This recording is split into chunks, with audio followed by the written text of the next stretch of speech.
31ஆம் ஆண்டு சென்சஸ்லேயும் நமக்கு என்ன தெரியுதுன்னு சொன்னால், சென்னை மாகாணத்தில் தமிழ் பார்ப்பனர்கள் 1000 பேருக்கு 625 பேர் படிச்சிருக்காங்க.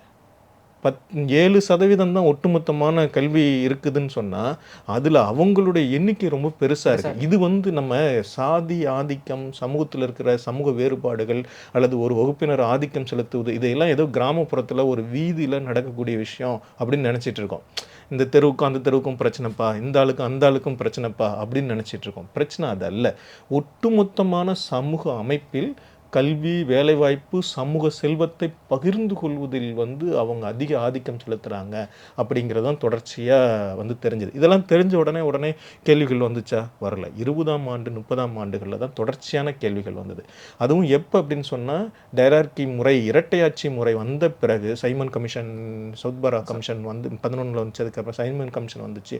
அதுக்கப்புறம் இரட்டையாட்சி முறைகள்லாம் வந்த பிறகு இவங்களே அமைச்சரவை அமைக்க தொடங்கும் பொழுது தான் அரசியல் பிரதிநிதித்துவம் கண்கூடா தெரியுது.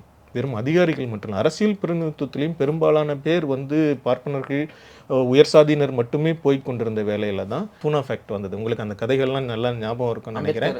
அம்பேத்கர், காந்தி பிரிட்டிஷ் அரசாங்கம் கொடுக்க நினைத்ததை கொடுக்கக்கூடாதுன்னு மறுத்தார். உண்ணாவிரதம் இருந்தார்.